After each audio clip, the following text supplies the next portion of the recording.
qui coronavirus? Coronavirus est un être très petit, invisible à l'œil nu, et pour ça, très fâché. Il ne veut plus se sentir le plus petit et voudrait faire à tout le monde ce qu'il veut. C'est pour ça qu'il veut créer une armée entière d'êtres comme lui. Mais comme il n'arrive pas à se reproduire tout seul, il s'introduit dans les cellules du corps des personnes et en prend le contrôle, les obligeant à faire beaucoup d'êtres comme lui. Obligés à faire ce dur travail, les cellules sont forcées de s'arrêter de faire ce pourquoi elles étaient nées, comme par exemple nous faire bien respirer. C'est pour ça que les personnes affectées par coronavirus ont besoin d'être amenées à l'hôpital, où il y a des machines spéciales qui arrivent à remplacer les cellules qui n'arrivent plus à travailler. Coronavirus, ou Covid-19 comme les médecins l'appellent, n'est jamais satisfait. Et soumis une cellule, il veut en conquérir tout de suite une autre. Mieux encore, si d'une autre personne. Mais comment fait-il, si petit, à rentrer dans le corps des personnes? Je te l'explique tout de suite. Ce malfaiteur a élaboré un système très ingénieux. Tout d'abord, il se cache à l'intérieur d'une gouttelette de salive ou d'une petite crotte de nez. Une chose on peut la lui accorder. Coronavirus n'est certainement pas difficile. Ensuite, il irrite à tel point les cellules du nez et de la gorge d'une personne que celle-ci commence à éternuer et tousser pour s'en débarrasser.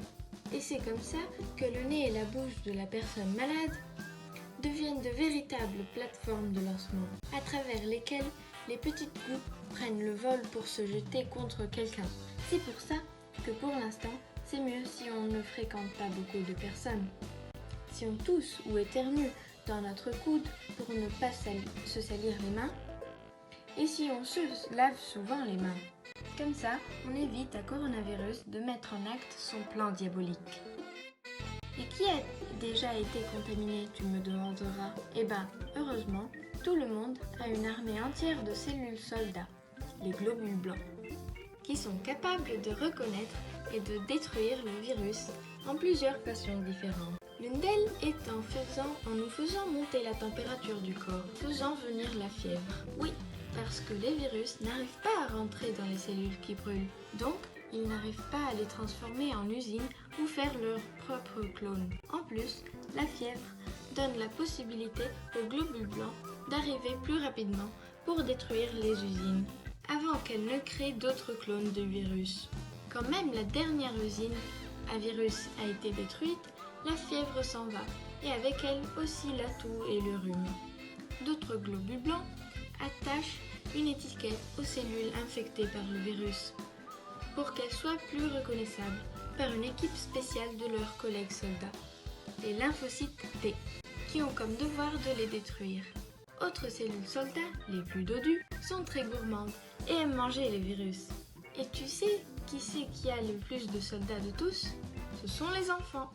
Coronavirus est très arrogant. Mais nous, on est plus forts et plus intelligents. Désormais, on a découvert sa stratégie. Et si on s'entraide, on peut le vaincre exactement comme on a fait avec les autres virus. Bientôt, on pourra jouer encore et aller au cinéma, parce que Covid-19 ne fera plus peur à personne.